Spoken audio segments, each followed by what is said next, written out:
What's up, my brother Chris? What's up, guys? The Viking here. How you doing, Gunner? Dude, I love the energy. I love the energy. Everybody comes on here so quiet and tired in the morning, and here you are. You're out there boxing. You got guys in the background shadow boxing. I mean, what's up, bro? We're grinding over here, man. We got June 4th.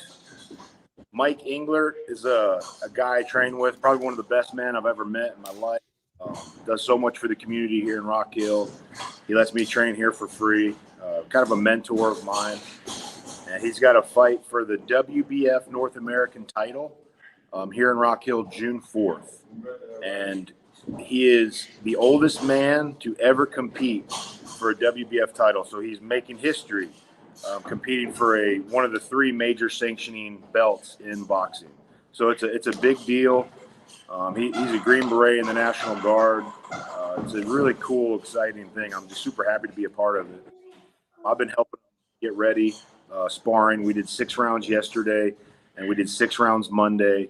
We're doing 8 rounds Saturday. Wow. So, and that fight is when? June 4th? June 4th, Rock Hill, South Carolina. Yes, sir. And how old is he? 52. Wow. 52 years old. Gray hair. Man. To still be in there getting after it and doing it, that's extremely impressive. Now, go ahead. Go ahead. No. When did you meet him? So I fought my first pro fight November of 2020, and he was there with some of his team, assisting, kind of helping out the promotion that I fought for that time, and that's when I met him. And then after my first fight, I was not prepared, I'll be honest. I thought I was still Chris the Viking from when I was fighting a decade ago. And I didn't spar. I mean, realistically, it was kind of insane. I didn't spar for 10 years. And I just decided, you know what? It was kind of a bucket list thing. I've always wanted to be a pro. I thought I could be good. I've always been a good fighter. I like getting punched in the face, and I like punching people in the face. And I knew I would regret it if I never tried. But it was a wake-up because it was a close fight.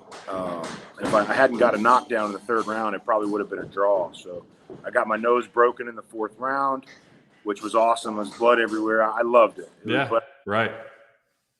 And after the fight, Mike came up to me and he's like, "Hey, man, you got the dog. You just kind of suck at boxing. You know, I think I can help you out." So I started doing some behind-the-scenes stuff with the promotion and got to build that relationship more. And I came out and visited a couple times here in Rock Hill, trained with some of the fighters they got out here. We got the number 15th ranked fighter in the world, Quentin Rankin, is here. Really? Charles Garner is an amazing talent. We got Stanley Wright. We just so many great guys. Stanley Wright's a 10-0 heavyweight, so he's my main sparring partner. So many talented guys out here, and I just knew the first times I came out here to train. I made 2 trips out here, and then I asked Mike. I was like, "Hey, if I move out here, can I train here regularly?" And he said, "Yeah, sure, man. I'm a veteran. He's still in the Army National Guard, 20th group, and that's just kind of how it happened, and haven't looked back. So now I'm living out here in South Carolina training. I train here. I also train at Modern Warrior MMA. Keith Richardson is the gym owner there, and I'm just rolling, man. So I plan on doing a couple MMA fights, and I plan on ending my career with a couple bare knuckle boxing fights. Really? So, Chris, you're 37. I looked it up on BoxRec. Is that still correct? Yes, sir. Okay, so 37. I didn't realize you were that much older than me. I didn't realize you were 6 years older than me. Yeah, dude. I got out of the military, and then that's when I went to UTC. So I was 25 when we met. God, I mean, I knew you were a little bit older, but I didn't expect you to be 6 years older than me. But that's great. I stay away from processed foods. Keeps me looking young. Yeah, and that beard is sick. Got to love the beard gang. The beard's awesome. Getting a little salt and pepper these days. So it's exciting, man. Guys are going to see if we can get him in the frame. There he is. Mike, how you doing, sir? What's going on, man? How are you? I am doing okay. And who we got over there? Papa Doc, scoot in. How you doing, sir? I'm good, man. I'm good. So you guys introduce yourself real quick and just kind of tell the audience, a little bit about yourself, and then we'll go from there. Is that cool? Yeah, absolutely. Go ahead, man. I'm the head coach of St. Michael's Boxing Club. I live in Rock Hill, South Carolina. I'm still a pro boxer at age 52. I got a fight coming up June 4th. Hopefully things go my way. Now, what weight class are you fighting in? I'll be fighting super middleweight. Weight limit's 168, 160 to 168.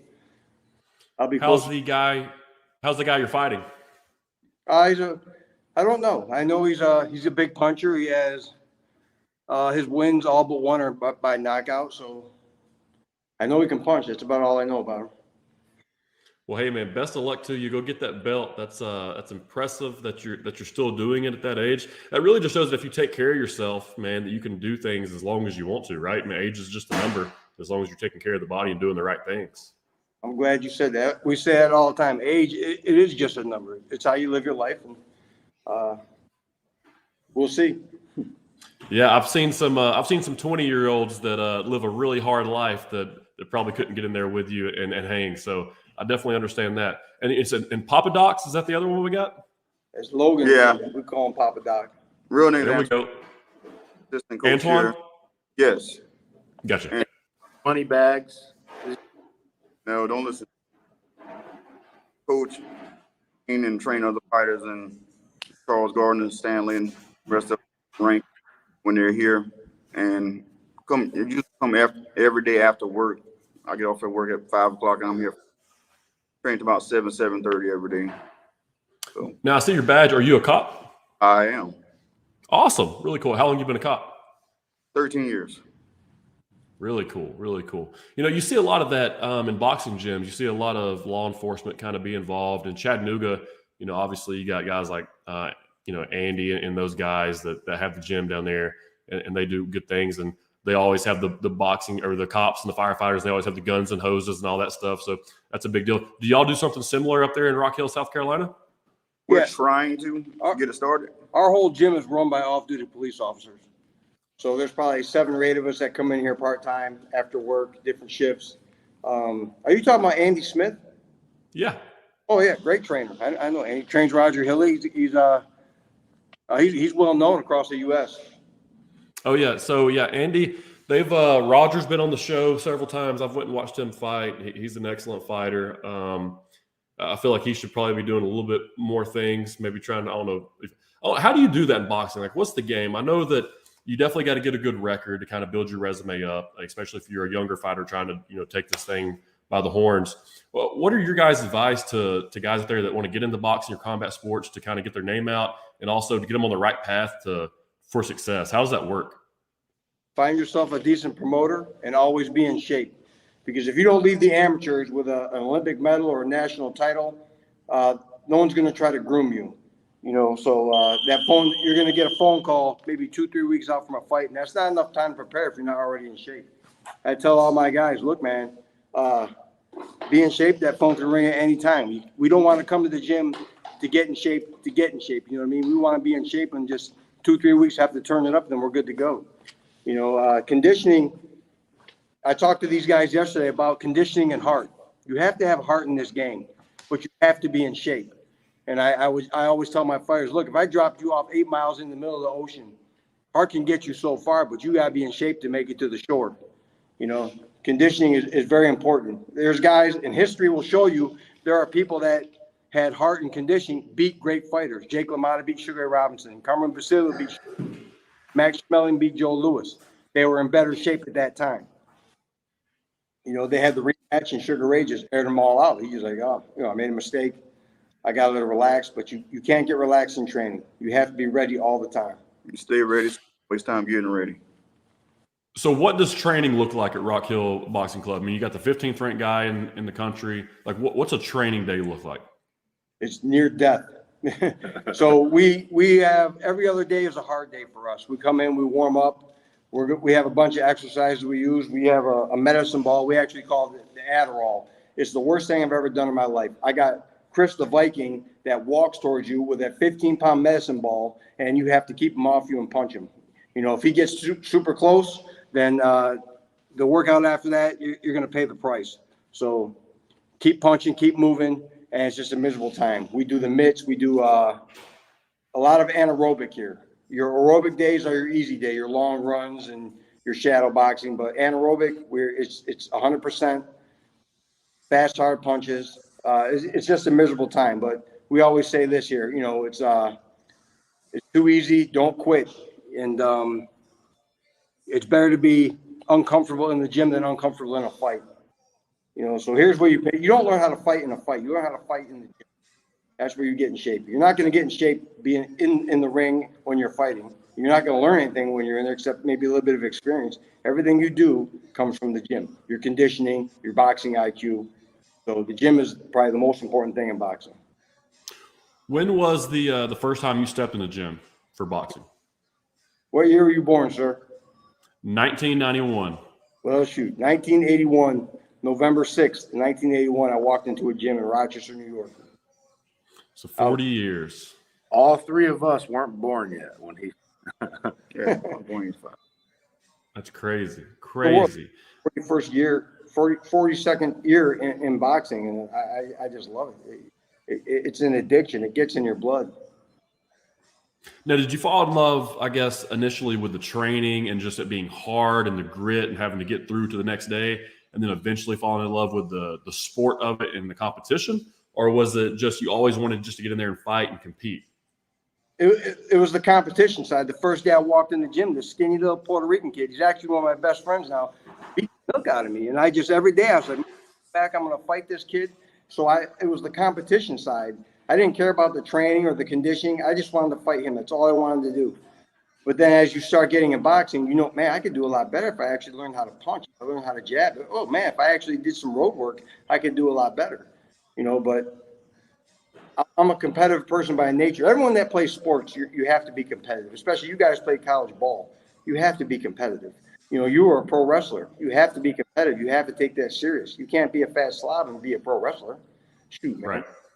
But that was the initial was just the competition side. Then I was, man, I could do a lot better if I just trained and listened. And it just, all that stuff. It's a challenge. I like a challenge. And every day I want to learn something new. I wanted to get in better shape. I want to run that extra mile.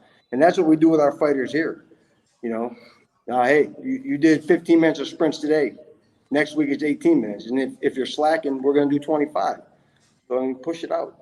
I can't get in the ring with you, but I can help you get there. When you get in that ring, it's all on you, 100%. So what you put out is what you're going to get out of it. You know what I mean? No, yeah, absolutely. I mean, preparation's key. That's in anything. You know, I'm in sales now, whether it's that or whether it was pro wrestling or whether it was football or whatever it was at the time. If you're not practicing, preparing like every situation that you're ever doing as a game or a fight or whatever it might be, I mean, you're definitely getting behind the 8 ball. Antone, let me come to you for a minute real quick. When did you get involved in boxing? Well, when I met Mike about 9 or 8 years ago, yeah, working on the same shift, and after work we would work out at this other boxing gym in Rock Hill, and just took a love for boxing, just getting in shape for myself for the job that we do. So yeah, I did that. We ever since fell in love with. Now, I'm assuming so. As being a police officer, you're going to come across conflicts, obviously, on the streets. That's going to happen, unfortunately. Is boxing is that huge for you? Being able to know that you can kind of hold your own out there. You know what you're doing, because there's a big difference in there's big guys that think they know how to fight because they might be strong or fast or whatever. Or they've watched Floyd Mayweather on TV or Mike Tyson clips or whatever it might be. Then there's people that know how to fight, right? There's know how to punch, know how to stand, no distance, know how to do what they need to do. Has it helped you out a lot out there and help you be safe? It teaches discipline also. If you know how to fight, you don't fight. Most people that don't know how to fight. So my whole demeanor, I'm very calm. They know if I'm very agitated or angry or something, then there's a problem or something. But I'm very calm, and I don't get in many fights because I know how to talk to people. But if they have no problem going there with them, because I never choose violence. But sometimes it's you. Yeah.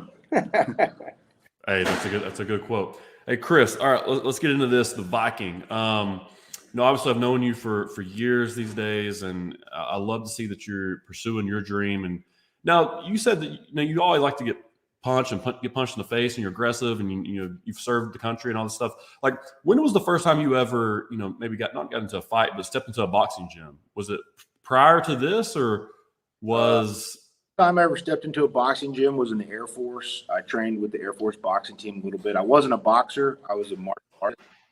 And it was so hard because these guys were hitting me with stuff. I was like, man, how are these? I says, this is wild.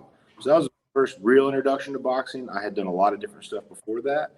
And I never really got a chance to learn it properly. I didn't get a lot of time in there. So first boxing, real with Smith. And he out for my fight a little bit with some get nearly, and that's the way I got punched. I was probably in middle school. I was in the band. I hadn't started playing sports yet, really, other than baseball. I got off the bus, and some kid punched me in the face, chubby and fat. I didn't know what to do, and I was like, bam. I didn't feel it really, but I was like, this kid just hit me in the face. And I was like, why'd you do that, man? Friends, kind of like we lived in the same neighborhood. And he was like, yeah, he called me like that or something. Dude, he punched me again, and I wanted to hit him back, but I felt bad. I was like, I can't hit him in the face, so I hit him in the stomach, and then I ran all the way home with my saxophone crying. And then I was like, Dad, I need to learn how to fight. So it got me into Taekwondo at like 12, and then that's when I first started falling in love with martial arts. I loved all the old Bruce Lee movies, Jean-Claude Van Damme. I watched all the Rocky movies probably 1,000 times, and that's me too. Boxing is Rocky. I mean, that's just how it started. Yes, I always tell everybody the reason I fell in love with working out was Rocky IV, watching it when I was a young kid. Also watching pro wrestling and stuff like Rocky IV, man. Rocky IV was the movie. That training scene against Drago in the snow. That's really what got me into fitness and working out. The chariot. Oh, it's so good. That's right, man. That's right. So, let's talk about some current boxing. Obviously, you guys, I know you keep up with it. You're in the game, so you have to. Who are some of your favorite boxers right now, and what are some positives you see with the sport, and what are some negatives you see with it? Oh, I'll go. My favorite boxer right now is Errol Spence because I just like his whole demeanor. He's calm until he gets in the ring business. And outside of the ring, he doesn't let the outside influence deter him from his goal. Like what's going on now with they want him to fight Bud Crawford, which is going to happen. But people wanted him to fight him earlier in his career. He's like, no. He told him what he was going to do. Let me clean him outside the street, which is what he's doing. So people want to rush the process, and he said he's on his own time, so let him do what he has to do. My favorite, probably Tyson Fury, even though he says he's retired. I hope he's not. The story is so inspirational and motivating. The heavyweight, so I tend to, in all combat sports, I tend to follow my own weight class the most. It's just crazy how, suicidal, alcoholic. I mean, he's still fat, but he was morbidly obese, and then he pulled himself up by straps, and then, man, just look what he's done. It's just unbelievable. Like him, crazy fighter. I hope he comes back and fights a little bit. If it is all over, boxing. No, I'm with you. I'm with you on that. Boxing's a better sport because he was in it. I feel like, obviously I'm not as old, but I guess the boxing went down a little bit in the late 90s, early 2000s. And just now starting to kind of revive itself with the heavyweight division. And, Tyson Fury, he's spearheading that. Deontay Wilder, though, great competition for him. No one else has really even been able to stand in there with Tyson Fury. I'd love to see him fight Anthony Joshua just to maybe see, but I think he works him too. I don't know. But Tyson Fury, he's just so big, man. And to move the way he does, it's crazy. Think about some of the offensive linemen we've seen. They ain't moving like that, and he's just as big as they are, except he's fighting. Yeah, it's crazy. What you, Mike? If I had to have a favorite fighter now, I would say Canelo Alvarez. The guy went pro at 135. He's won multiple division champions. He just fought the top 10 cruiserweight, went the distance with him. He's beat Triple G 360. He's a gym rat. He's always in the gym. They talk trash about him. He mentors kids in his city. Just a class act guy, and you never know what you're going to get with him because it could be the 8th, 9th, 10th round. And he gets to that one shot, your eye socket, or just I respect him. Doesn't talk much, but he fights hard. You know, the fighters like fighter 80s. Yeah, Hagler and Hearns and Leonard, but Roberto Duran, hands down, my favorite. Same thing. Started at 130, finished his career at 55. Won a lot of belts. I've met him a few times. He is a straight up class act. All the money he made, he gave to him. People come on the streets and ask him for money. He'd pay their bills and buy him a car. And they called him Manos de Piedra, hands of stone, because man, he was knocking people out 40 pounds heavier than when he started his pro career. Just right. Great humanitarian, great fighter. So of all time, be Duran, but right now, if I had to pick a fighter, it'd be Alvarez. Alvarez is special, man. Prior to losing, I guess, this past weekend or last week, he's only been beat by Floyd Mayweather, and he's been beat by a guy that's, 40 pounds heavier than his natural weight class. Yes, sir. It's pretty impressive to see him do that. And I'd say if he gets a rematch with this guy, he probably figures out a way to make some corrections and go in there and get the job done. I wouldn't bet against him, right? What would you say about the guys that are crossing over from the mainstream? When I say that, obviously I'm talking about the Paul brothers. So look at guys like Jake Paul, Logan Paul. Not necessarily Logan Paul. Logan Paul is more of I would call him like a white collar exhibition fighter. He's fighting these guys that he obviously cannot beat, but he's doing it for money because he's got a big following. He's doing it for the show. But then you got Jake Paul, who everyone thought that's what the case was as well. And look at him. He's undefeated. Say what you want. He's undefeated. He's fought some guys that know how to punch, not necessarily know how to box, but they know how to punch. And I'm talking about Tyrone Woodley. He's over the hill a little bit. But what do you guys think about Jake Paul? Does he have any shot of a chance of getting any type of respect from the boxing community? I don't think so. He's very tough. He's very durable. My hat's off. Anybody that gets in the ring, I respect him. He wants to get in the ring and take a chance on getting punched. He's capitalizing on his fame. I get it. A lot of fighters that are trying to earn their way are never going to get that opportunity. He's not a boxer. He goes out there and he brawls. I don't know how he does with the gym he's in or anything, but I know he handpicks his opponents and uses YouTube following and all that. Generates a lot of money, generates a lot of interest. Most of it are your non-boxing. But he's making millions off it. So I don't have anything except, he's not a real fighter to me. Right. But, he gets in the ring. So far, he's fought everyone they put in front of him. There's a lot of guts in there. But you guys, what do y'all think? Yeah, I'll pick it back on what Mike says. He's not a fighter. You put him in the ring with anybody, weight class, pick him apart. But I respect what he's doing with the game, because anybody that fights with the undercard is getting beat. They're ever making a whole entire career. So I respect that part about him. But as far as he's picking his opponents and the other real fighters, seeing that he's just making of exhibition fights, and they'll never get the chance unless they Logan Paul or card.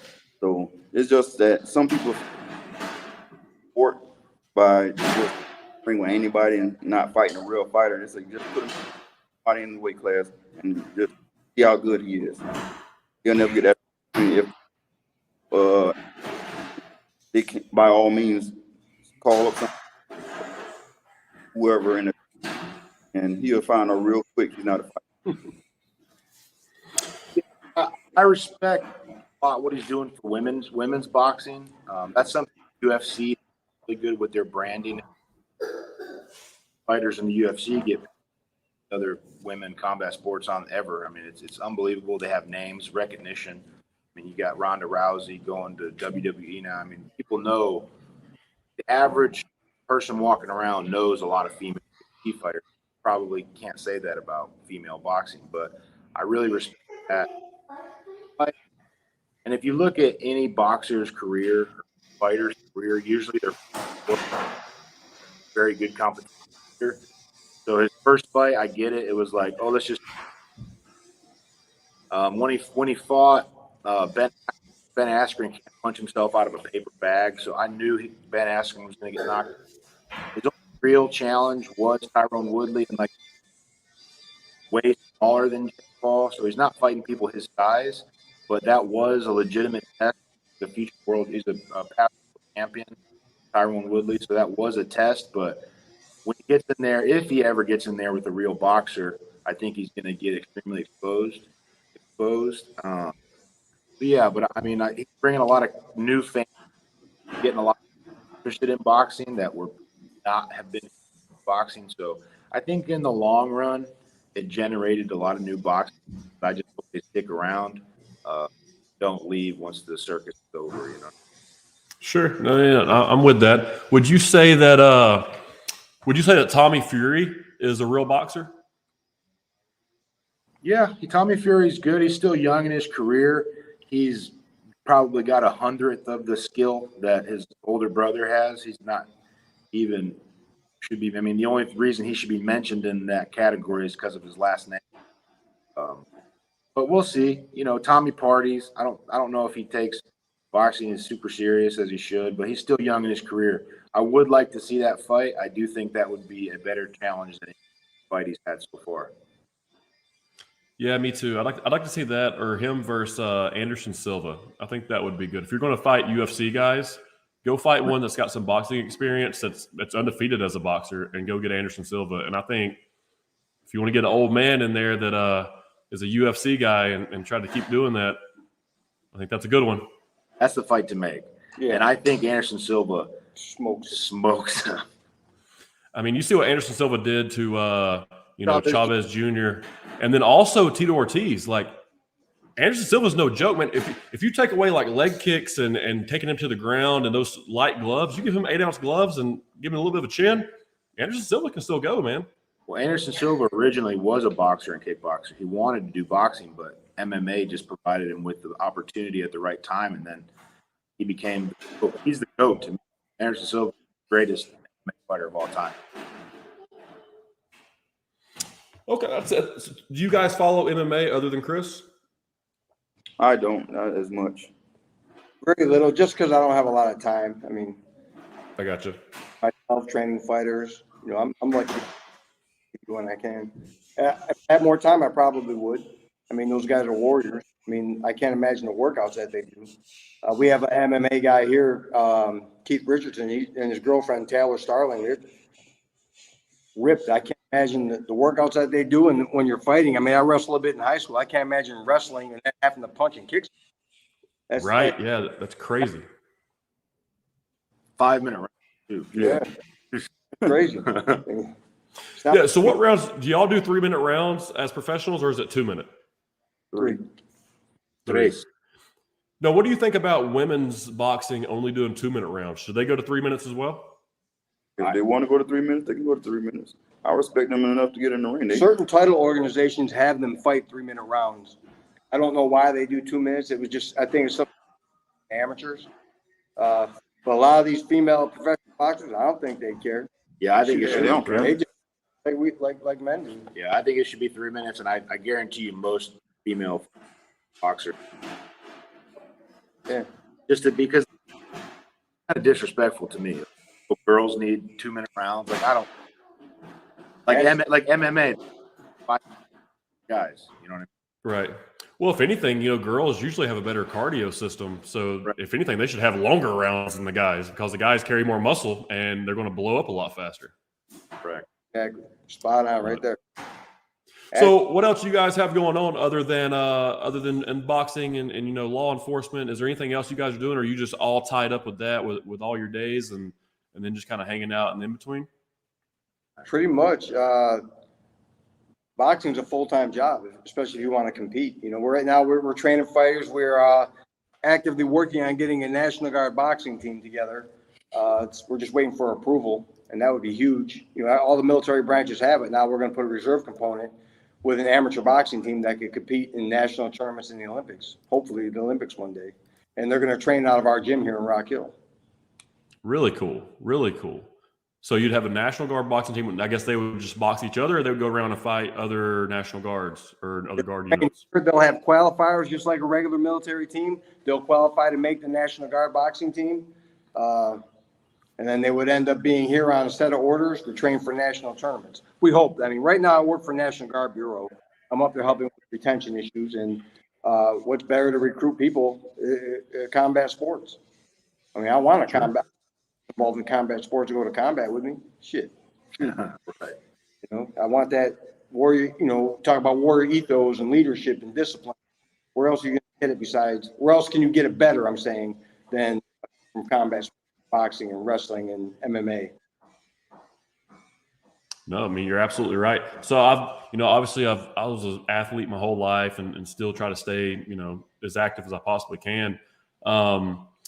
And you want to think football's tough, right? And yeah, football is tough. You got to be tough to play football. But in the past few years, I've dabbled a little bit, just doing like some boxing type workouts. Now, I'm not training to be a boxer. I'm not trying. Listen, I do fake wrestling, dude. I ain't trying to get punched in the face.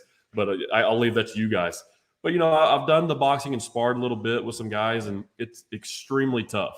It really is tough. It's not about just how fast, strong, quick, all that stuff. It blows you up really fast. I know what you guys are talking about as far as like the cardio aspect of it.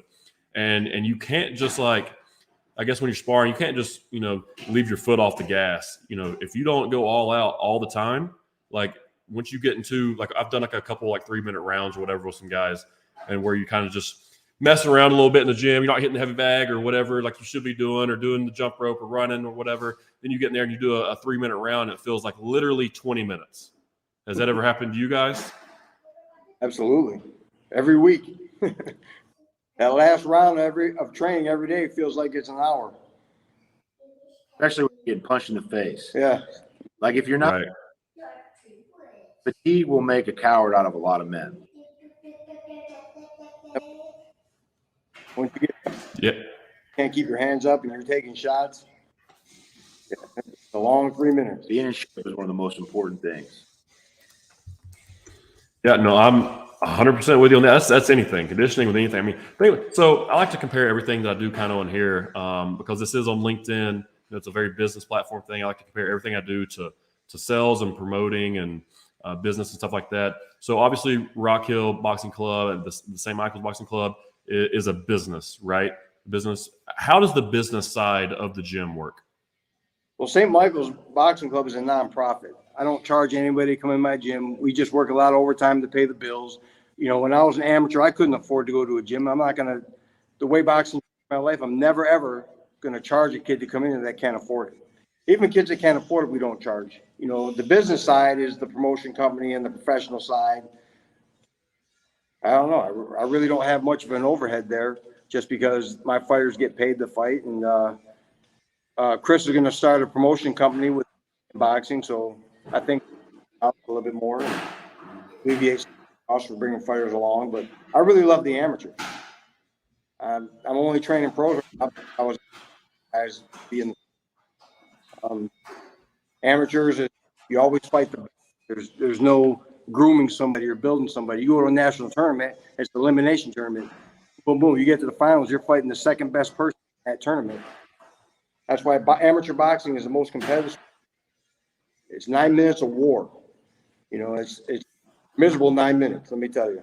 You can ask anybody that went from the amateurs to the pros, they'll tell you right now, I'd rather fight a 6-round pro fight than a 3-round amateur fight. Miserable. Makes sense. I like to compare that to college athletics and professional sports. I'm a big fan of college athletics. I think that they're killing it with the NIL deals because these guys are getting paid way too much money at too early of an age. And that's the whole point. Like you sacrifice and you go through all this to go through college, to get to the pros, to be able to be financially free and support your family and to get all those dreams. And now they're just getting it as a freshman without even proving themselves and before they even get into the game based off how many followers or likes or who their daddy is. Not a fan of that. Not a fan of the NIL. Maybe I'm just jealous because I didn't get paid when we were playing. But, it is what it is. I just want to thank you guys for coming on. The next guest has just jumped in, so we'll get him on real quick. But before we go, he mentioned that you're wanting to do the Viking promotion for boxing. Now, Chris, talk about that just like kind of real quick. When do you plan to get that underway? And are you going to travel with that as well? Is there going to be a Viking boxing promotion show in Chattanooga that I can come to? Yeah, so Viking Fight Promotions is something I've been working on for a while. It's been in my mind for a long time. I've helped out with a few different promotions over the last 2 years, learned a lot, and I've seen a lot of things I thought could be done. So sometimes, you got to do it yourself. So I'm working. I've been in a couple shows, and I've met a lot of really good production companies. I'm not really. I don't want to stay tuned. Things are going to be awesome. It's going to be super legit. Most of the shows I'm going to try to do here. It's going to be a lot of MMA, a lot of boxing, maybe some tough man. Who knows? Maybe even Brazilian Jiu-Jitsu tournaments. We have enough. I'm open for anything. Maybe even wrestling. Who knows? I'm open for all things. It depends on the contacts I can make, and I think grapplers need a little bit more love, a little bit more recognition. There's not a lot of avenues for guys that want to keep grappling. I think any opportunity we can do that we can help combat sport athletes and get them recognition, I think is be a great thing. Hey, I'm all about it. I love that. So, hey, guys, I appreciate you guys coming on. I'm going to bounce over to our other guest. Is there anything you guys want to say as you're closing? And if you have any social medias or any places that you want to send these guys or tell them to go see you or any promotions or any upcoming fights other than June 4th, or you want to talk about that again, go ahead and do it now. Thank you for having us. Thank you for speaking with us. Right now we fall under Southpaw Promotions. He's done all of our fights here. He's actually a promoter out of Chattanooga. He knows real well, so we wouldn't be fighting all these if it wasn't for Billy Blair out of Southpaw. He's going to come in. He's mainly going to do, but we work with Southpaw and Viking Fight Promotion. Hope you have us come back out for our fight after that, and I appreciate it, sir. Yeah, I'd love for you guys to kind of check in with us after your fight on June 4th. Maybe tell us how it goes. Hopefully it's a good experience. And I believe Billy has hit me up. He's actually coming on to the show maybe in studio later today or next week because he's going to be promoting a fight for Roger. He's fighting soon, I believe on the 10th, something like that, the 10th or the 18th, something like that. The 11th. But 11th, okay. So we're going to get him on. I would have never met these guys. So I have a lot. I owe Billy Blay a lot. So I appreciate him, and I'm just excited for all the things that everyone's going to do in the future, man. It's going to be great things. All right, guys. Well, hey, I appreciate you guys coming on. I'll catch y'all next time. I'm going to get Luis in the building, and we'll see you next time. All right, guys? Love you, buddy. See you, buddy. All right. Let's get to round 2. Now, is it Luis or is it Lewis? It's Lewis. Lewis. What's up, Lewis? Yeah. How are you doing, man? Good. How you doing? Man, I'm doing good. Now, it looks like you are in your truck. Yeah, I took off on Monday with the plan to run for about 5 to 12 days.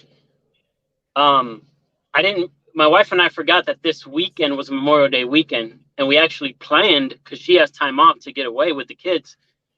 And so I'm had to reroute that thought concept and trim it back. So yeah, I'm headed towards home, which is Indiana. I'm in South Carolina right now with a load of corn, believe it or not, I'm bringing home. So yeah, we'll be home tomorrow sometime. Well, really cool, man. Well, hey, we'll get into your story here in just a second. So now you're an owner operator? Yes, we started the business 3 years ago. When it was August of 19 is when I went completely solo. I got my own authority. I went live with my numbers. I've been driving for about 15 years, but I've only been driving as an owner operator for 3. Okay, cool. Now, talk to me a little bit about how the business side of that works as far as being an owner operator. I'm with 12 Point Logistics. We're a freight brokerage. We also have 12 Point Transportation, which is our asset side, which we have owner operators that come under, lease out our equipment, which have tankers. So talk to me about how the business side works for you as an owner operator instead of being a asset driver. So essentially, with me owning the authority and the truck and the trailer, I wear all the hats that essentially this position requires about 10 people to fulfill, believe it or not. And we're doing it on the fly. So, I have it streamlined pretty well now for me and how it works for my schedule, my life, but we're safety, we're maintenance, we're booking the loads, we're delivering the loads, it's in all honesty, brother, it's a very relentless position. It's so relentless to your sleep. It's incredibly relentless. So I know, at least for me, my plan for the business to grow it, I can't do it from behind the steering wheel for very much longer. This will probably be my last year that I run the business or try to grow it from behind the wheel. And beginning at least first quarter or second quarter next year, we're looking to grow. And at least shift me from out of the truck and kind of be asset based and help and grow that way. It's been hard to grow as a the last 3 years for every reason. Inflation, not having enough capital. Just keeping the business from going bankrupt has been as hard of a job as trying to get it to grow. It's just been almost impossible to grow as a small fleet, super small startup fleet, So yeah. It's been super rewarding, man. We love it. I wouldn't do anything else. I control my time and that means everything to me. But I'm also willing to work as hard as I humanly have to so that I can control my time. Like, you just have to do that. There's no way around it. That is what you truly want, in terms of true freedom of time. Right. Yeah. I mean, they say like work-life balance, right? Well, that's just life. You work in life, right? And you just got to figure out a way to make it work the best way for you. And it seems like you're trying to do that, and you're doing it the best way possible by controlling your time, by owning your own business. That's a very entrepreneurial type mindset. Now, as a driver, I mean, y'all experience a lot of stuff, man. I'm in here in an office. We're posting loads up on load boards. We're trying to get drivers to call in and stuff. And you have to kind of, siphon through the BS of like if other dispatchers or brokers are trying to call in to kind of double broker your stuff or put you on a bad driver or stuff. What separates the great drivers, the really reliable drivers, from the ones that get a bad rap in the industry? Well, there's a lot of misinformed and untrained drivers. That's probably, I would say, the number one problem is the drivers are so untrained. They're incredibly untrained. And, they say it's a driver shortage, so let's scoop up drivers as much as we can. But if they do, we're not training them. Like, I always say, there's things that I found out the hard way getting into the industry that wasn't taught to me. And not to say it was anyone's fault. It's just, it was the nature of when I got in the industry. Years ago, teaching someone that wanted to get into the industry how to actually drive a commercial vehicle almost was far and few between, right? It was like you either got in, grandfathered in, or you got family that was in. So I would say what separates, a great driver from, a one that gets used a lot or that isn't great per se, it's just experience, man. You have to be in the industry on top of how you're trained. You're a product of your training. I had probably one of the most amazing mentors when it came to getting me into my CDL. He's got 30 years in the game. So he could verbally tell me what to do when he was training me. And I would just do exactly what his words were when he sat in the passenger seat. I mean, I would just do whatever this man said. It was exact, almost exact. That's impressive, man. Like, again, we're all products of our teachings. So if you start right and teach your people right, they're just going to mirror what you teach them. Even if you teach them incorrectly, they will mirror that. So I think a Absolutely. really, really big thing is just teaching your people, man. If you want to succeed in almost any area of life, you have got to teach your people, teach them what you want them and how you want them to succeed. Because if you teach them to fail, they're going to fail. If you teach them to succeed, they're going to succeed. Yeah, absolutely, And if man. you teach them nothing, good luck with that model. Good luck with how that works out, man. That doesn't work out too great from my past experience, but hey, teach their own. Hey, there's a lot of in this industry, especially in the brokerage aspect of it.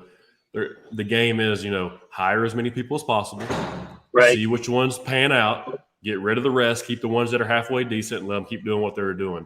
We try to take a different approach.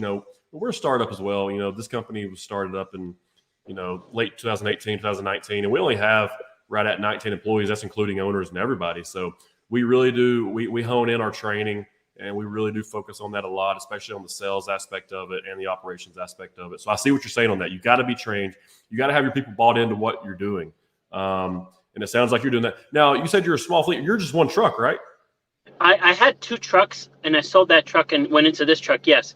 So my Okay. background isn't trucking, man, at all. I've got 12 years I have business management experience. I ran a real successful tire shop for like 12 years. Really cool. And at the time, before I left corporate America to come do, my thing, I did that that's my background. I knew Awesome. I knew nothing else. So I'm a product of that. You know what I mean? So how did you make the transition from the tire business management to trucking? That's a pretty wild question. So I have moved from the area I was living in when I was working that corporate job to a smaller town to pursue a different business field, personal field. And I tried that, and I was really young. I was really uninformed. It didn't work out really well. But in that area, there wasn't a decent paying job. The only decent paying job was a CDL job. And I mean, only decent paying job. So I didn't have a degree in any field, no formal education. So I was like, I got to go after it. And I just set a date and a goal. And I wrote this down because at that time I was really big about personal development. I'm kind of a nerd when it comes to that stuff. And so I set a date, wrote it on the calendar from the time I grabbed a CDL book to 90 days. And I'm not making this up. The 90th day, it was so surreal when it happened. I got goosebumps, but I got my CDL in hand from the day I set the goal to the day to 90 days. It was the most unreal thing, man. To see it, like see your actual handwritten goal happen on 90th day, freaking blew me away. But that's how I got into getting a CDL. Really cool. So I love that you said the personal development thing because I am the biggest nerd when it comes to personal development and stuff like that, man. Now tell me some of your favorites. Like who are some of the guys that I know if you were a nerd, you are a nerd when it comes to personal development. So it's something you always do, even if it's not every day. You're especially checking it out at least once a week, right? So who are some of your favorites when it comes to personal development and why? Well, I grew up around some old legends, like Jim Rome, Zig Ziglar. And when I say I grew up, the era I came up in, those were the big giants, as a younger guy. Les Brown, Eric Thomas,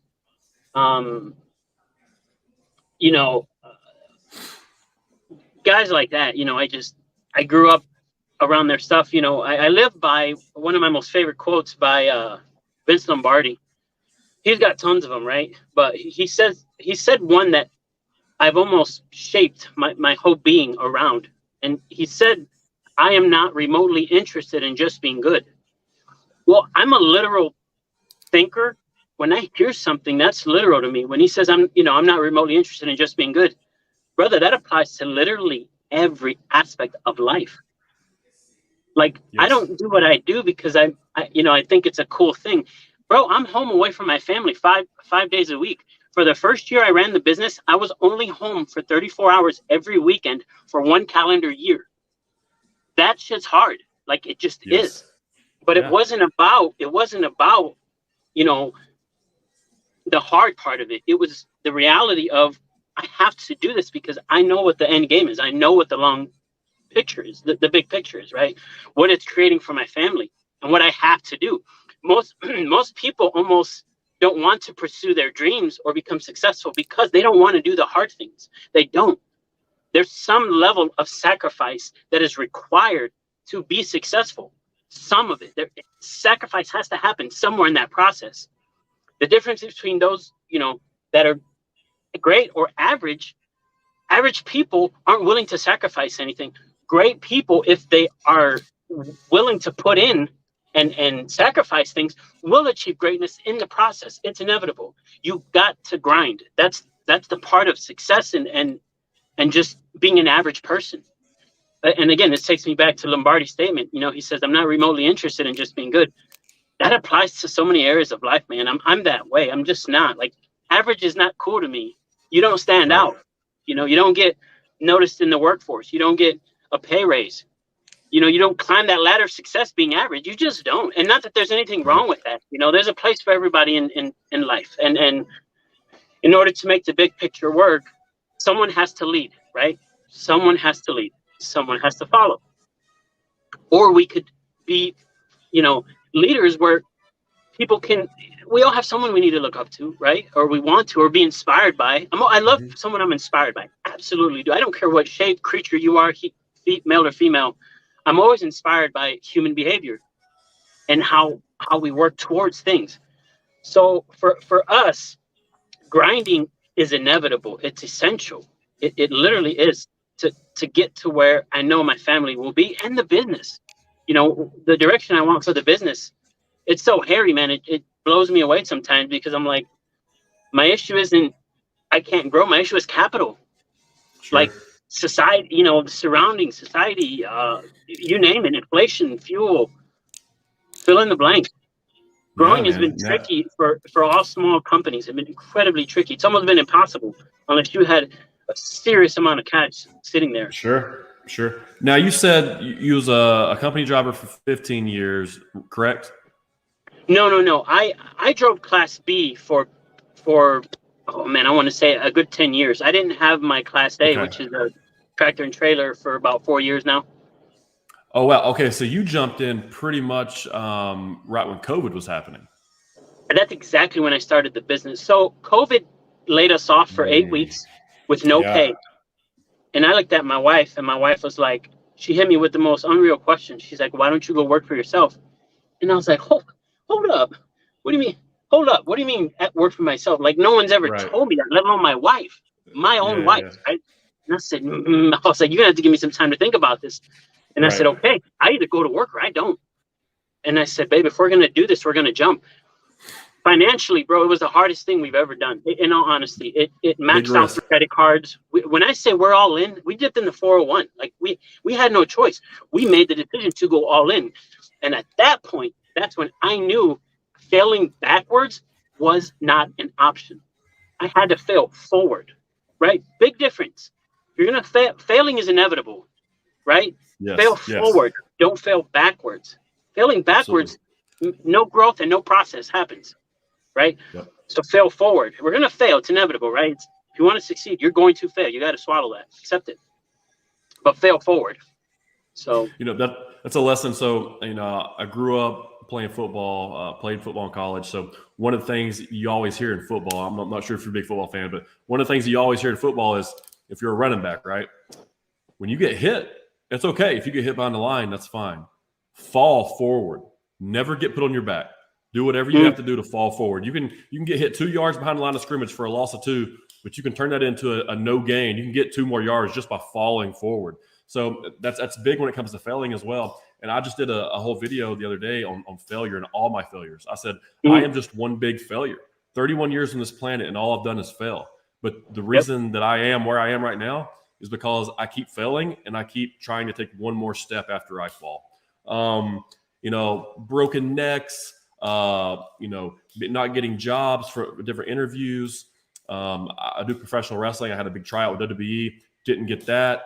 I've been canceled on Twitter for comments that I've made about pro wrestling. So stuff like, and you just learn, man. That's the only way to learn in life. And you're right. Human behavior is a bunch of failures, but you got to take a risk. You got to do something. So many people these days just want to be average. They just want to get by people not knowing them. I want everyone to know me. I want everyone to know that I'm a failure, because if everyone knows that I'm a failure, that means I'm doing the right things, that I'm slowly taking the right steps to get to the place that I want to be. Now, I want to talk about a little bit about the personal development things here. So you said that you got your CDL, and then in 90 days, like you said, you wanted your license, right? You wanted the piece Right. of paper, and it happened. You Yeah. manifested that. Jim Carrey has a great story about that, about how he wrote like $1 million on a check, and then he ended up getting it or whatever. Story. Yeah, so that's really cool. And he even like dated it, and it happened in that year. So I'm big on power of like positivity, manifestation, that type of stuff. The Secret, I know you know The Secret if you're in the personal development. Oh, yeah. That's huge, right? I mean, Zig Ziglar and all those guys are big in The Secret as well. And it is. But it's putting it into your subconscious mind that something's going to happen, and then thinking about it every day, visualizing it every day, seeing it every day. And eventually it's going to happen if you see something every day, whether it's good or bad. So you're saying you want to grow your business, and you're wanting to get some capital and build some things up. What are you doing right now from a not a personal development standpoint, from a goal standpoint, a visualization standpoint, manifestation standpoint, that you're going to get to where you want to get? Like, have you written something down? Have you told your wife something? What's your plan right now? Yeah, actually, my wife and I are pretty on board.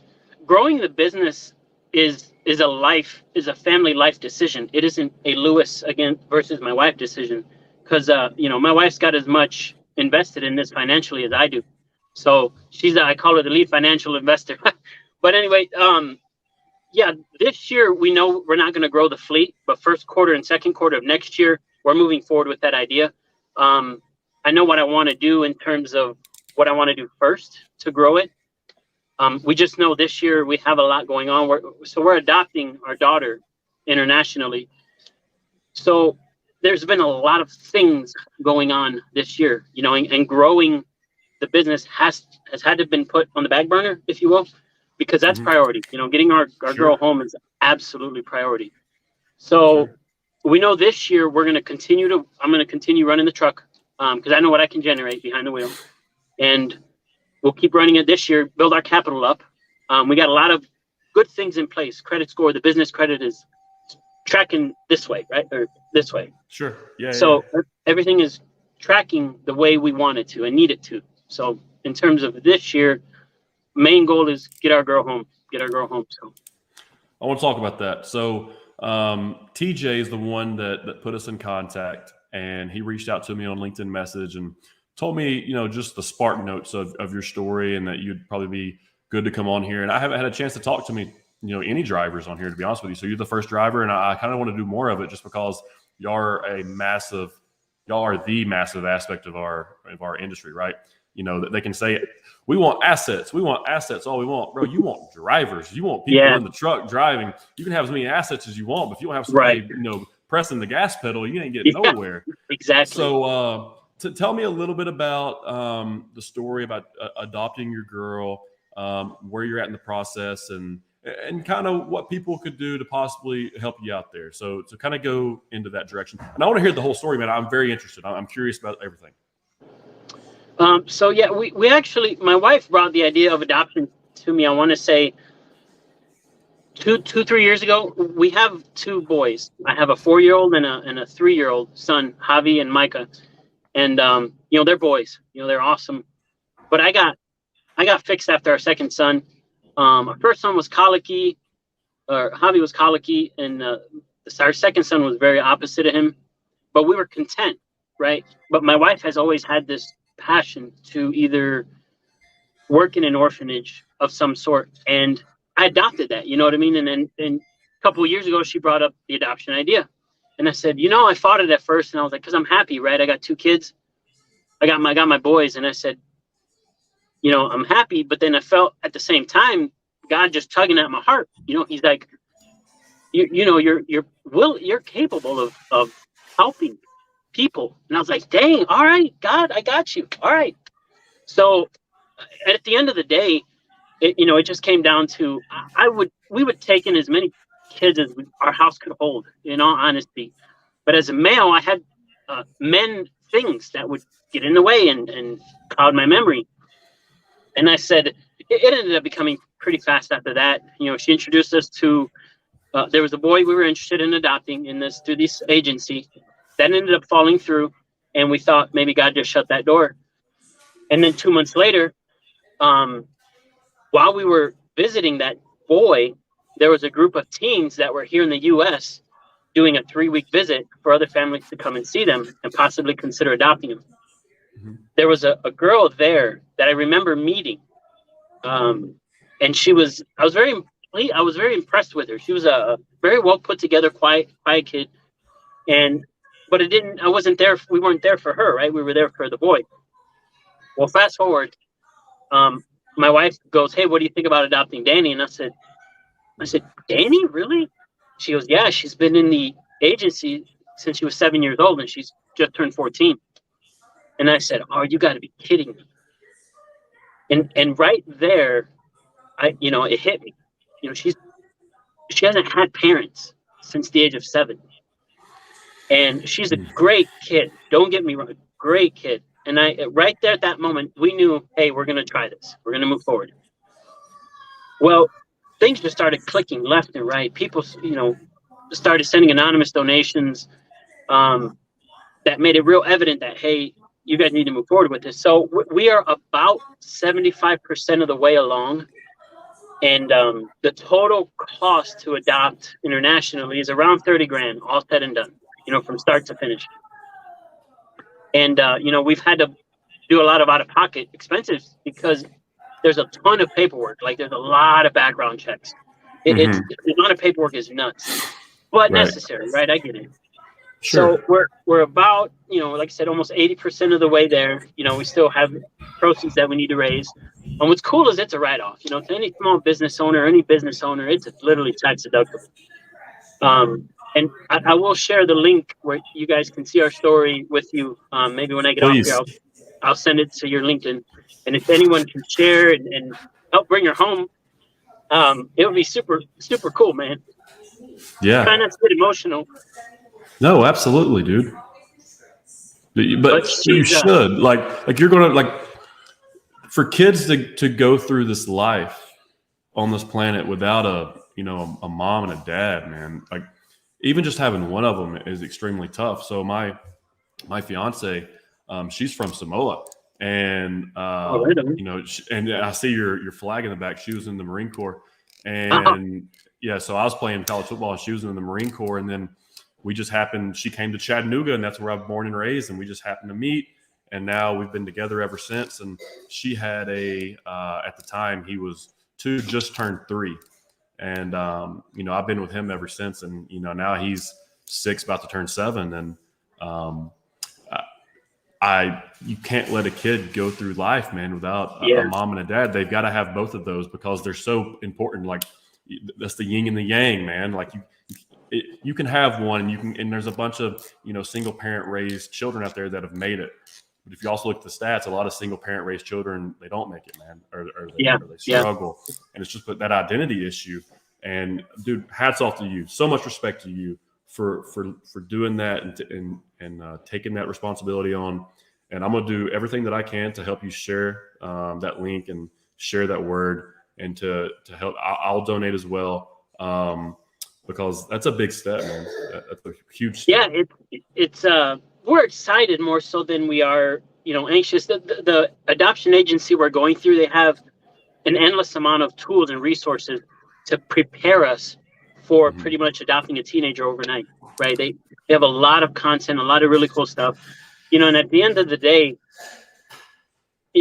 loving a child is that's what they want. Literally, they tell you that all they want is a family. That's what they want. We don't, until we hear those words or you're around that, you're like, wow, it puts it into perspective, right? Like, all they want is a family. They just want to be loved. So yeah, it's definitely pretty cool to that we're as far along as we are, which is why I'm trying to hit the gas pedal, right? Like, let's go. We got to go get her. Let's do everything we can to get her here. And, hopefully before the end of the year, we'll have her here. So everything is tracking along that way. So you will, man. Now that you say it, you will.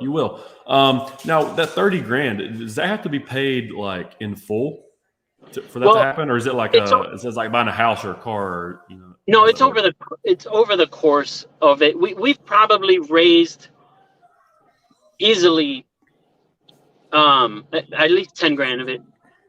Not from what I put out of my own pocket. Right.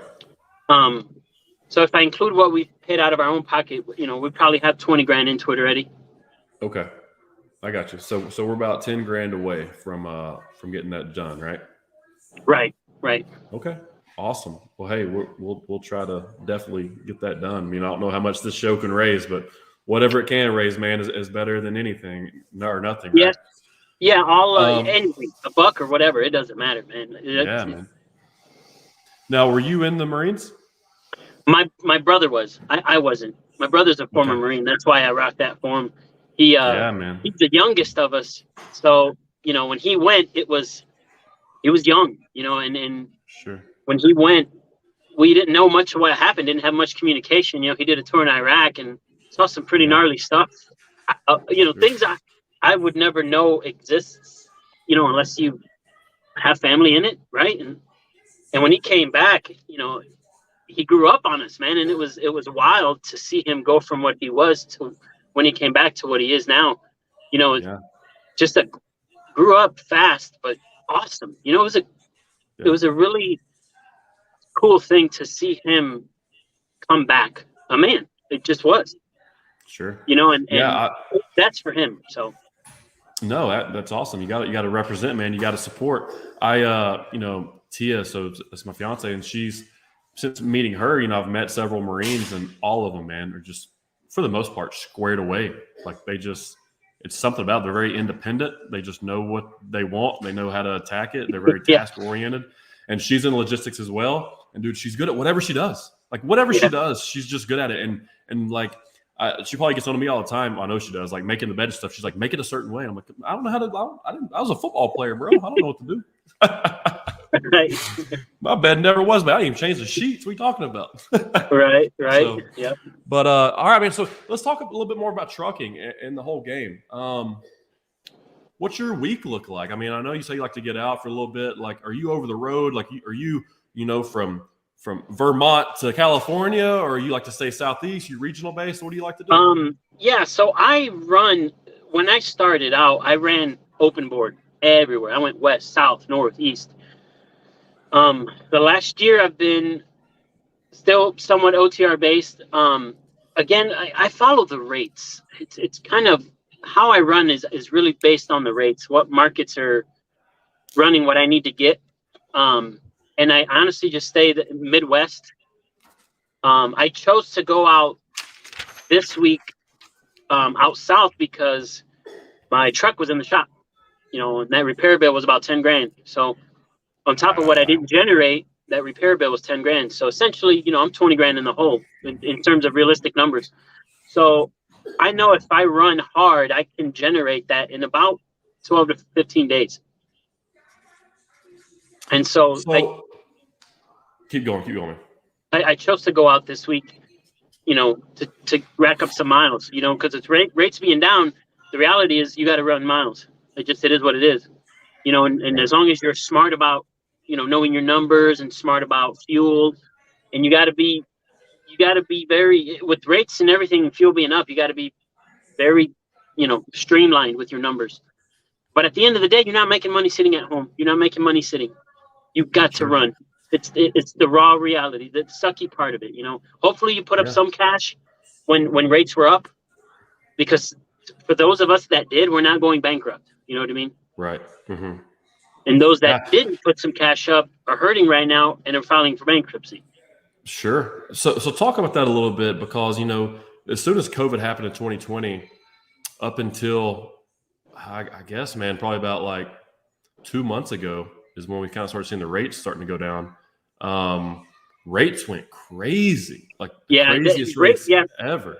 Rates did what they have never done in the history of trucking when COVID started.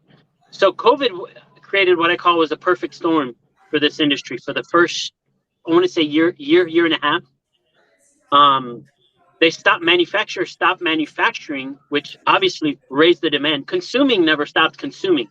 Manufacturing stopped manufacturing. Consuming went up. Exactly. Consuming went up, manufacturing stopped.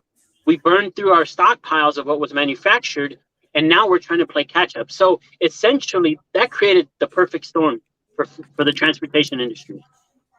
And that was the best time to get in all honesty. The worst and the best time, right? Like literally. And luckily for us, that's when we were able to get in. But, you know, what goes up must come down, right? That's the reality. So, you know, if you ran hard and put some money up, you're able to save. And then once the reality of rates coming back down, you know, pre-COVID, the spot market freight for dry van was $1.80 a mile. That's the reality. It went from that to $5 to $6 a mile. And now we're right back to pre-COVID rates. So it's like the trucking industry was running, right? Well oiled before COVID. COVID just drove, like I said, created what you call a perfect storm in terms of demand, supply and demand, and then rates.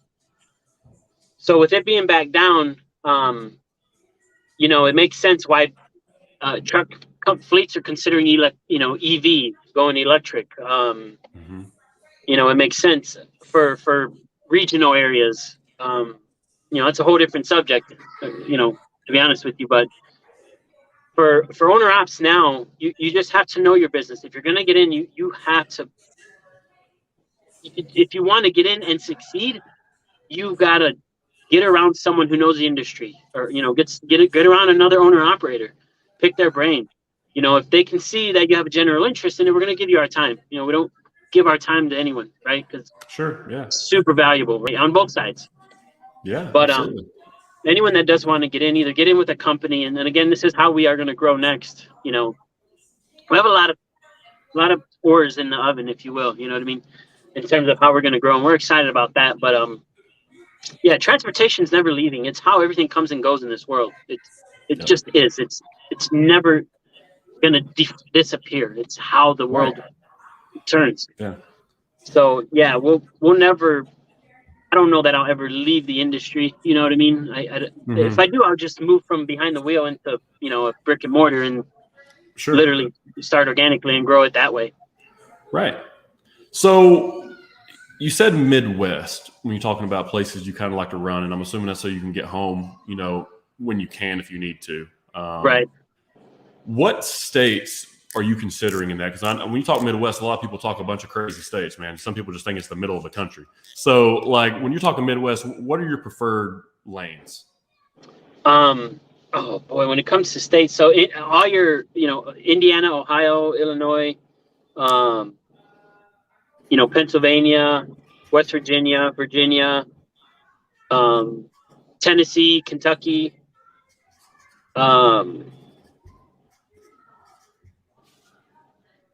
oh boy, so I've been everywhere, but probably 15 states. But I find myself staying within those states that I've just told you. I'll go into Texas quite a bit, you know, just the very tip of Texas, Rome.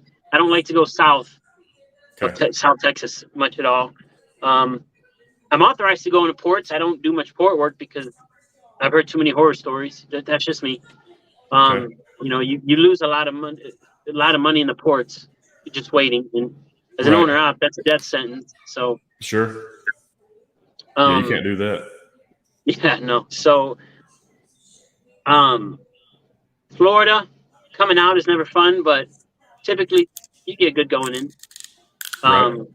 So yeah, pretty much anywhere but New York. No offense.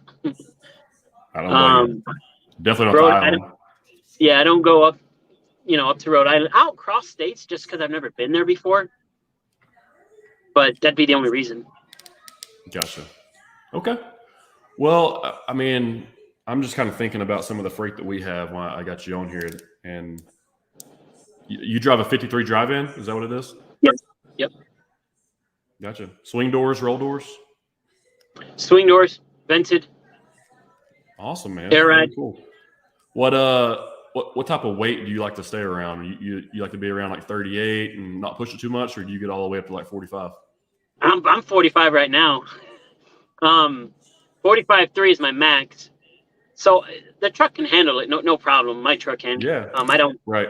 Again, it's all subjective. I like to run lighter loads, but it's all subjective, right? It depends on what it's paying, where it's going.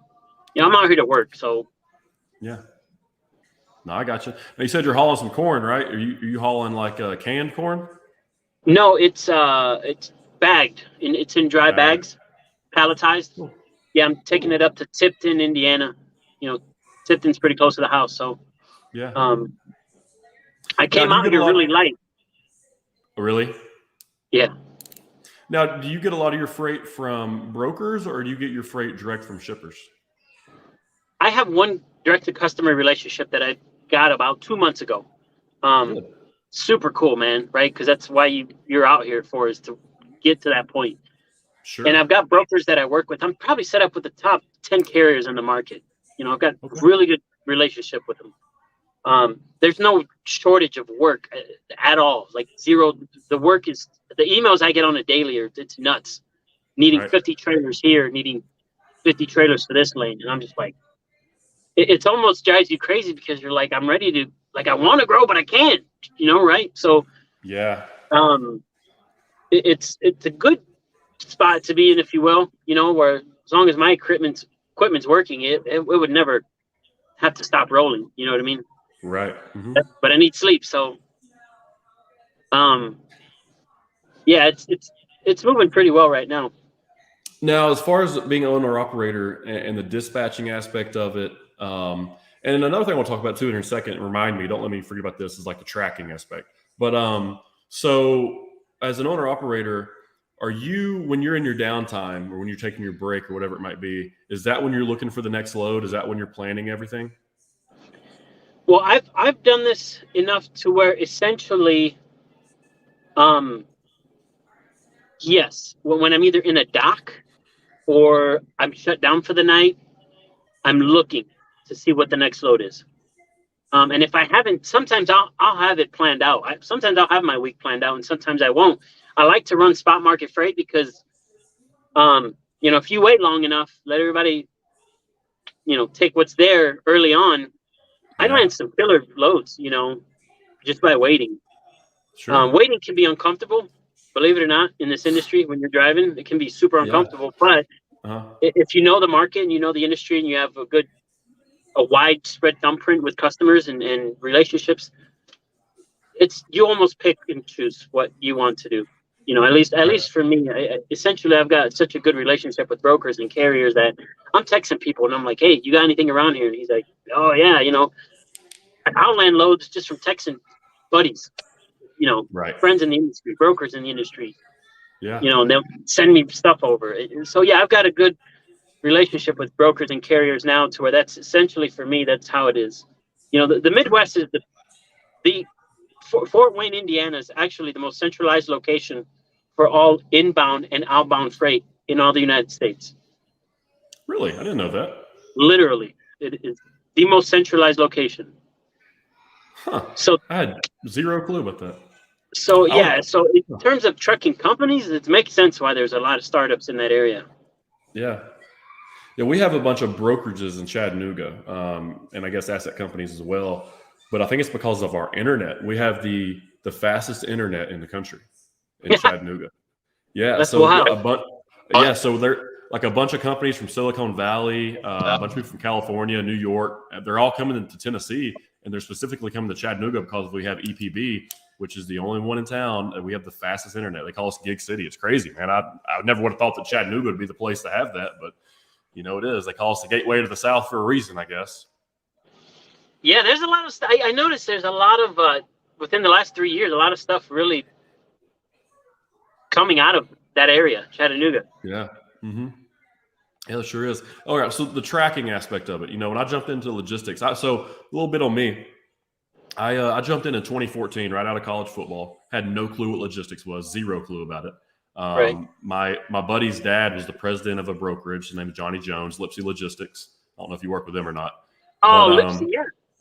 Do you? Okay, yeah. So my buddy that I played ball with in high school, Johnny Jones Jr., his dad, Johnny Jones Sr., is the president of that company. I was there from June 2014 to February of 2020, which I came over to 12 Point and started doing sales. But when I first started out, I started out tracking. And I think that everybody, when they jump into logistics, just start out tracking to learn the terminology, figure out how the truck drivers talk and how, because you're going to hear different accents, you're going to hear different people, different cultures, all these different stuff, man. And you got to be able to go with the flow and go with that and treat different people different ways to get, the outcome that you want and to be able to, just communicate with them. So one of the things I ran across when I first started was, we had to do 3 check calls a day on loads. That was what we were required to do as a brokerage. And you'd call the guy, first thing in the morning, say he's got to pick up at 8. You call him at 7:30. Hey, man, you there? Yeah, I'm here. Well, now you're calling him back in 2 hours. Hey, man, you loaded yet? No, I'm not loaded. Well, now you call him back in another 2 hours. Hey, man, are you loaded yet? Yeah, I'm loaded. Where you at? And then you call them back another 2 hours. They don't answer. And you call them back again. Don't answer. Call them back again. They answer. Man, quit calling me. I'm going to deliver this freight. But, some people, they don't. Like they'll ghost you, or they'll break down and not tell you, or they won't be proactive with their communication. And that's the reason why we do it, because of the bad drivers. But there's a lot of good drivers out there. The majority of the drivers out there get the job done and they communicate with you. But there's some that don't. That's why we have to be like that. How do you feel when you're getting blown up by guys that are in the office asking you for check calls? Or have you figured out a different way to do it to kind of streamline the process? Well, it's funny you ask this, because I've kind of somewhat changed a little bit. So I have brokerage background. I used to be a broker too, believe it or not. I've been on both sides of this world. So I guess what I've learned is when certain companies require tracking, the frustrating thing we deal with is, what's the point of check calls if you got tracking, right? Like literally, why check call if you're tracking me? And if we've accepted tracking, essentially, you should know where I'm at. Now, if the signal goes out, I get it. Make a phone call, right? If we pick up, we pick up. If not, who knows? There could be a million things that we are literally doing when you're calling. It could be anything. I mean, there could be so many things we're doing. So I get it. You got to check the load, or check on your load, or check where it's going. But again, if the load's being tracked, if you've accepted any kind of macro point, as a broker, you should be able to see that, right? That should at least, you should be able to pull that up and see, hey, what's going on?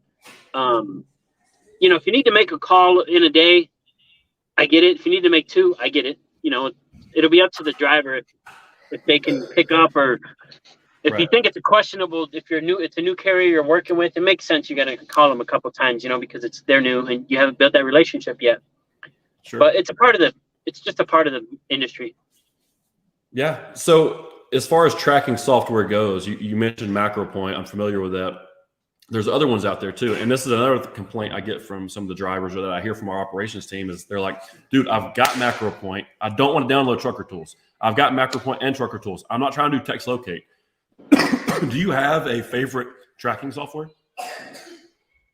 I don't know that I have a favorite. I use Trucker Path. I want to say is a Trucker Path.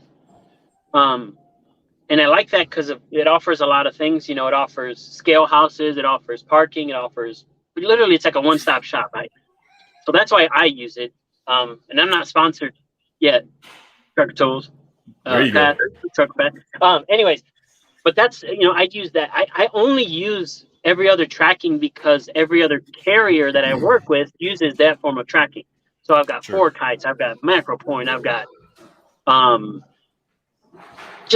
don't know, man. I probably got 6 or 7 different tracking apps on my phone just because a certain carrier requires it.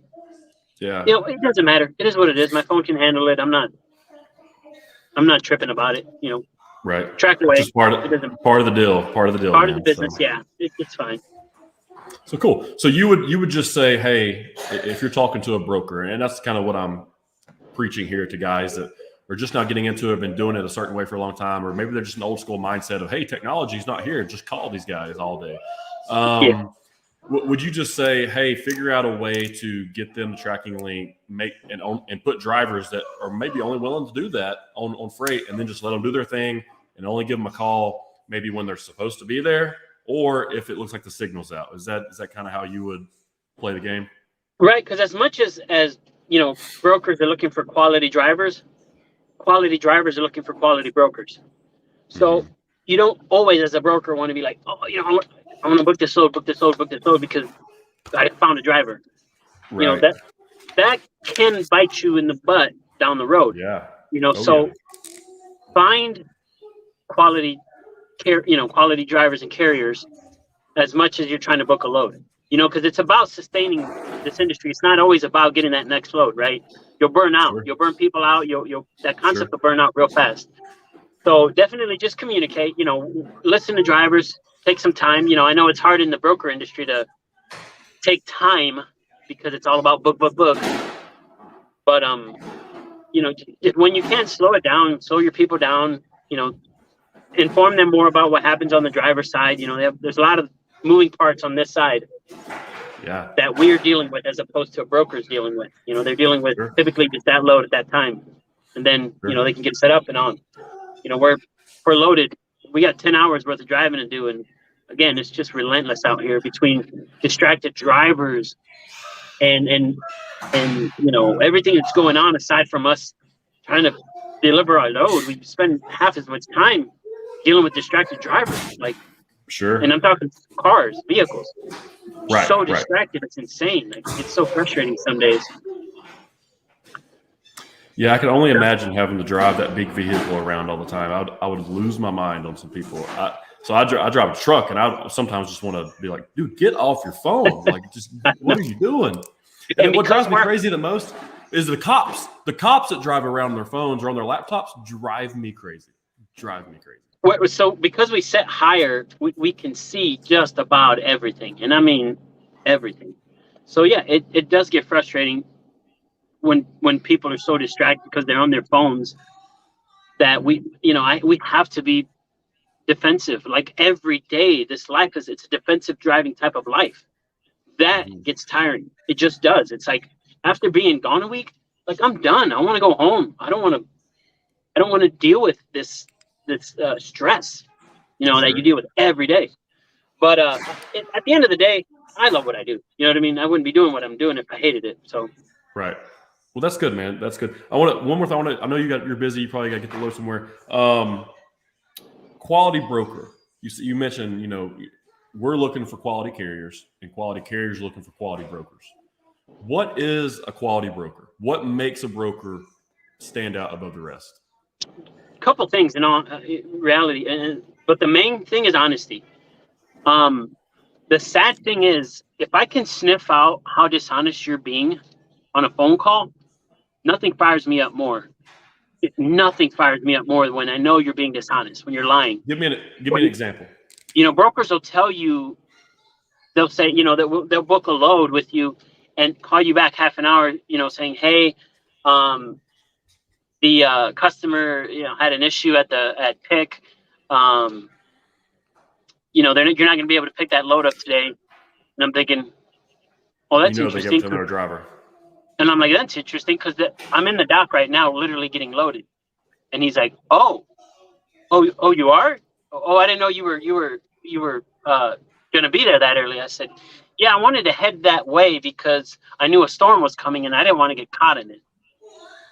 And sure enough, come to find out, that broker found another carrier to run it for cheaper and tried to get me to fall off of it by saying, hey, there's a shortage at shipper. And I'm like, bro, I'm in the dock getting loaded. At that moment, I was furious. I was so mad. And I said to myself, I'll never work with that person again because they were literally dishonest. So just being honest, it's an open line of communication, man. Just be honest. That's it. There's nothing, be real. We all have stuff that goes on. Just be honest. If something's going on, something's going on.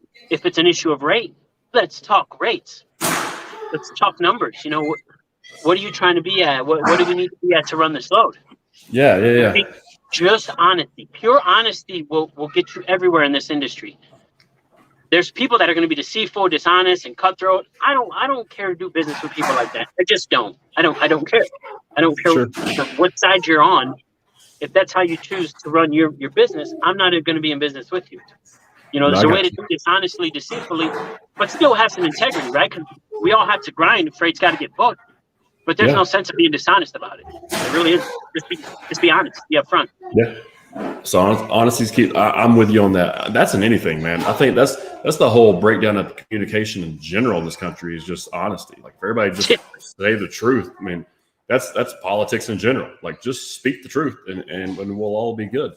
Another question for you, because I never came from the asset side, and I don't know much about that aspect of it. What does it cost to operate a truck? Like, what is it going to be? Like your monthly overhead? What do you have to kind of hit before you're in a profit? Typically, they say that the first, and from my experience as well, the first 2 to 3 years of getting in the industry, breaking even is a win. Which has happened for us. The first 2 years, we broke even, right? Zeroed out. Right. That was huge. Profiting your first 2 to 3 years is not uncommon. It's just really hard. You really have to have stuff dialed in. In other words, if you bought equipment and it's paid off before you got in, then you're going to profit. Most people get in with expenses. For example, and this all fluctuates with fuel, but on average, my last expense bill for the last year has been around $8,500 a month. Okay. And that's just to run the business. That's just to run it. Right. So again, that fluctuates with fuel. And once your equipment payments are paid off and disappear, now you can start profiting. Sure. So that's where we're at. I'll have some of this equipment paid off in like a couple months. Technically, probably sooner, but I'm just going to ride it out. We're set up to profit this year. Finally, awesome. Anything is a profit, right? Anything above cost is profit. Absolutely. So a cent above that is a profit, right? Win. We've had to, typically the first 2 or 3 years, you're going to grind.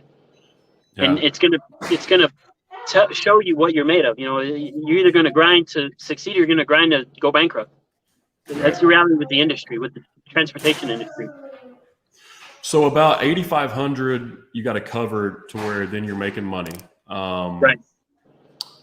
Now that's just base, right? That's average base right now, based off of what fuel's kind of been and just getting places. But and that's your payments and all that. But then you have a truck breakdown. There's another 10 grand. Correct. So now, like this month, you're at 18,000 before you're making a profit, right? Yeah. So you could be climbing out of a hole for 3 weeks. Yeah. Just to break even. Right. So what do you try to get daily? What's that? What do you try to like if you were basing it off a daily rate? Like what are you trying to be at on a daily rate? To keep from going under for a daily rate, $1,000 to $1,200 a day is has to be right. When you start dropping under that, you're playing with the idea of going bankrupt. Yeah. A fill up for me at the pump right now is $1,100. That's reality. It's $1,100 to fill my truck up one time, one fill up. How far can you get on that? I'm curious. I can get about right now, depending on how light I am. If I'm under 30,000 pounds on a fill up, I can do a little over 1,100 miles, 11 to 1,300 miles, depending on the weight of it. When I'm 40 and over, I'm going to get 1,100, 1,100 miles or below that. So you're almost looking at right at $1 a mile in fuel, roughly. Right now, the way fuel is, yes. It's crazy. It's a fine line to run with fuel rates right now. It is to keep it from where you're making money to not pay expenses, right? Because if you're going out to just cover your expenses, that sucks. That just sucks for life. That's not enjoyable. You're away from your family to just break even. That's pointless. That you're gonna burn out with that model. You're either gonna fold and sell, or you're gonna readjust and figure things out. Yeah. Oh, it's crazy, man. It is crazy. And a lot of guys that get into logistics, myself included to a certain extent, like people need to have more conversations with guys like you, very transparent conversations to educate themselves on what you guys go through on a daily basis, because that's going to make the whole industry better. Because just like you said, where there's bad drivers and there's good drivers, and the reason why there's bad drivers is because they're uneducated and not trained. Same thing goes back to brokering or dispatching or Right. any side of the carrier side, because you might have a 20-year-old person like me when I started, 22 or 23, that has no clue what he's doing talking to these drivers, and there's no awareness. It's not that I'm being mean or hateful or ignorant. I don't know. I don't know what you do, right? I do now more so than I ever have. And even in this conversation, just asking some dumb questions, what I would consider, or what you would probably consider dumb questions. They're not dumb because I really don't know, you know? And no question's dumb if you don't know the answer to it. Yeah, and in this industry, the same goes with everyone. There is no dumb question. You know, in this industry, ask all questions by all means, because what you don't know could cost you, especially on the owner-op side. Man, not knowing something could cost you your career. Like, no joke. Yeah, right. So TJ just jumped on here and he said Lewis loves anything over 44,000 pounds and under $180 a mile. If 24-hour drop at receiver is required, he is even more on board with it. Hey man, I got some freight for you if you want it. Maybe first year when I started, yeah, I was all about it. I was eating it up. You know, now not so much, but and you know, when I'm running again, I'm running. I'm out here to build capital, you know, because without capital, I can't grow. So. Sure. Well, hey man, I really enjoyed having you on. Where'd you say you're delivering your load to? Up in Indiana? Tipton. Well, hey man, be careful. I know you're traveling over from South Carolina. Be careful. What part of South Carolina are you in? So I'm 30 miles outside of Myrtle Beach, Dillon, South Carolina. Gotcha. Well, cool, man. Hey, take care of yourself. Do your thing out there. I really enjoyed this conversation. Thank you so much for coming on. Maybe we'll do this again, get you back on here and check in with you and see how your business is doing and how you're growing. And hopefully you get a little fleet under you and we get you out from behind that truck and put you in a office somewhere at a little bit of a brick and mortar and got your 14-year-old daughter running around and your kids running around. Quit playing, cool, bro. And hey, do me a favor. This is going to post right now. It's live right now on LinkedIn. But just add that link to the comment section on the video so that people can go to it and donate and support the cause and to get that young girl home and that way she can start living the life that she needs to live. Yeah, I'm gonna try and figure out how to do that here in a couple minutes. But you can do it. Yeah, you can do it when it's over. No big deal. But hey, man, thank you so much for coming on. Nothing but respect to you and what you do. And hey, man, that's it for me. If you want to tell anybody anywhere they can follow you or get in contact with you or numbers or whatever you want to say right now, the floor is yours. Yeah, thanks for having me on, man. This is huge. TJ's always been a good friend of mine since the day we linked up, 2-3 years ago. He's been a huge role in the direction that the business has gone. And just want to say thank you. You guys reach out to me on LinkedIn, send me a private message. I can't, I see them. I can't always respond to them in a timely manner, but we will. I'll post a link on here if you guys want to check out our adoption story. That's our main goal right now. If you can donate, awesome. If you can share, even better. Please share. The more shares. If I can get 10,000 shares and everyone donates $1, done. Right? Done. So I'm excited. If we can do that, then by all means, let's do it. I'll share the link here when I get off here. So other than that, thank you, man. Hey, man, thank you so much for coming on. Be safe out there. Be safe on your travels, and we'll catch you next time. All right? Stay in touch, all right? Yep, definitely. Thanks, man. All right, brother. See you, man. Bye. Bye.